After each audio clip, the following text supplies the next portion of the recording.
जय हो श्री कृष्ण। श्री कृष्ण भगवान बोले, आदि पुरुष परमेश्वर रूप मूल वाले और ब्रह्मा रूप मुख्य शाखा वाले जिस संसार रूप पीपल के वृक्ष को अविनाशी कहते हैं तथा वेद जिसके पत्ते कहे गए हैं, उस संसार रूप वृक्ष को जो पुरुष मूल से तत्व से जानता है वह वेद के तात्पर्य को जानने वाला है। जय हो। उस संसार वृक्ष की तीनों गुणों रूप जल के द्वारा बढ़ी हुई एवं विषय भोग रूप कोपलों वाली देव, मनुष्य और तिर्यक आदि योनि रूप शाखाएं नीचे और ऊपर सर्वत्र फैली हुई हैं तथा मनुष्य लोक में कर्मों के अनुसार बांधने वाली अहंता, ममता और वासना रूप जड़ें भी नीचे और ऊपर सभी लोकों में व्याप्त हो रही हैं। जय हो श्री कृष्ण। इस संसार वृक्ष का स्वरूप जैसा कहा है वैसा यहाँ विचार काल में नहीं पाया जाता, क्योंकि ना तो इसका आदि है और ना इसका अंत है, ना इसकी अच्छी प्रकार से स्थिति है।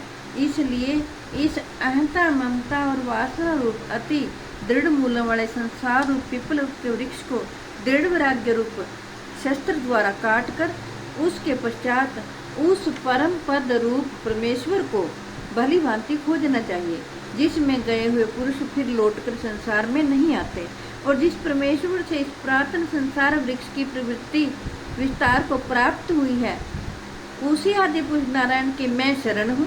इस प्रकार दृढ़ निश्चय करके उस परमेश्वर का मनन और निधि ध्यान करना चाहिए, जिनका मान और मोह नष्ट हो गया है। श्री कृष्ण भगवान कहते हैं, जिन्होंने आसक्ति रूप दोष को जीत लिया है, जिनकी परमात्मा के स्वरूप में नित्य स्थिति है और जिनकी कामनाएं पूर्ण रूप से नष्ट हो गई हैं, वे सुख दुख नामक द्वंद्वों से मुक्त ज्ञानी जन उस अविनाशी परम पद को प्राप्त होते हैं। जय। जिस परम पद को प्राप्त होकर मनुष्य लौट कर संसार में नहीं आते, उस स्वयं प्रकाश परम पद को ना सूर्य प्रकाशित कर सकता है, ना चंद्रमा और ना अग्नि ही, वही मेरा परम धाम है। इस देह में यह जीवात्मा मेरा ही सनातन अंश है और वही इन प्रकृति में स्थित मन और पांचों इंद्रियों को आकर्षण करता है।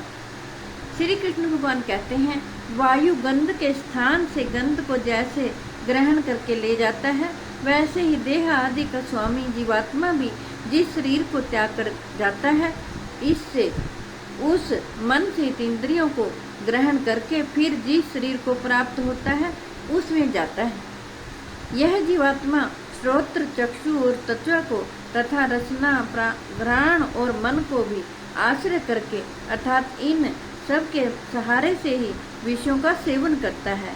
शरीर को छोड़कर जाते हुए को अथवा शरीर में स्थित हुए को अथवा विषयों को भोगते हुए को, इन तीनों प्रकारों के गुणों से युक्त हुए को अज्ञानी जन नहीं जानते। केवल ज्ञान रूप नेत्रों वाले विवेकशील ज्ञानी ही तत्व से जानते हैं। यत्न करने वाले योगी जन भी अपने हृदय में स्थित इस आत्मा को तत्व से जानते हैं, किंतु जिन्होंने अपने मन अंतःकरण को शुद्ध नहीं किया है, ऐसे अज्ञानी जन तो यत्न करते रहने पर भी इस आत्मा को नहीं जानते। सूर्य के सदृश सूर्य में स्थित जो तेज संपूर्ण जगत को प्रकाशित करता है तथा जो तेज चंद्रमा में है और जो अग्नि में है, उसको तू मेरा ही तेज जान। और मैं ही पृथ्वी में प्रवेश करके अपनी शक्ति से सब भूतों को धारण करता हूँ और रस रूप अर्थात अमृत में चंद्रमा होकर संपूर्ण औषधियों को पुष्ट करता हूँ अर्थात वनस्पतियों को पुष्ट करता हूँ। मैं ही सब प्राणियों के शरीर में स्थित रहने वाला प्राण और पान वायु से युक्त वह स्वानर अग्नि रूप होकर 4 प्रकार के अन्न को पचाता हूँ। श्री कृष्ण भगवान कहते हैं, मैं ही सब प्राणियों के हृदय में अंतर्यामी रूप से स्थित हूँ तथा मुझ से ही स्मृति, ज्ञान और अपोहन होता है और सब वेदों द्वारा मैं ही जानने योग्य हूँ तथा वेदांत का कर्ता और वेदों को जानने वाला भी मैं हूँ। श्री कृष्ण भगवान कहते हैं, इस संसार में नाशवान और विनाशी भी ये 2 प्रकार के पुरुष हैं। इन संपूर्ण भूत प्राणियों के शरीर तो नाशवान, जीवात्मा अविनाशी कहा जाता है। इन दोनों से उत्तम पुरुष तो अन्य ही है, जो तीनों लोकों में प्रवेश करके सबका धारण पोषण करता है एवं अविनाशी परमेश्वर और परमात्मा इस प्रकार कहा जाता है। क्योंकि मैं नाशवान जड़ वर्ग क्षेत्र से तो सर्वथा अतीत हूँ और अविनाशी जीवात्मा से भी उत्तम हूँ, इसलिए लोक में और वेद में भी पुरुषोत्तम नाम से प्रसिद्ध हूँ। जय हो। श्री कृष्ण भगवान कहते हैं, हे भारत, जो ज्ञानी पुरुष मुझको इस प्रकार तत्व से पुरुषोत्तम जानता है, वह सर्वज्ञ पुरुष सब प्रकार से निरंतर मुझ वासुदेव परमेश्वर को ही भजता है। हे निष्पाप अर्जुन, इस प्रकार यह अति रहस्युक्त गोपनीय शास्त्र मेरे द्वारा कहा गया है, इसको तत्व से जानकर मनुष्य ज्ञानवान और कृतार्थ हो जाता है। जय हो। हे कृष्ण गोविंद हे नाथ नारायण वासुदेव, हे कृष्ण गोविंद हरे मुरारी, हे नाथ नारायण वासुदेव, हे कृष्ण गोविंद हरे मुरारी, हे नाथ नारायण वासुदेव। जय हो।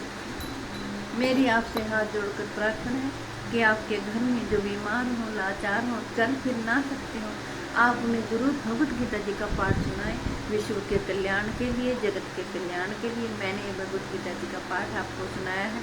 मैं आशा करती हूँ आप सभी इसका लाभ उठाएंगे। अपने बच्चों को भी भगवत गीता जी का पाठ पढ़ने के लिए और सुनने के लिए प्रेरित करें, ताकि श्री कृष्ण भगवान सदा उनकी रक्षा करेंगे और वो सदमार्ग पर चलें। जय हो श्री कृष्ण। जय हो। ओम नमो भगवते वासुदेवाय, ओम नमो भगवते वासुदेवाय, ओम नमो भगवते वासुदेवाय, ओम नमो भगवते वासुदेवाय, ओम नमो भगवते वासुदेवाय, ओम नमो भगवते वासुदेवाय, ओम नमो भगवते वासुदेवाय। जय।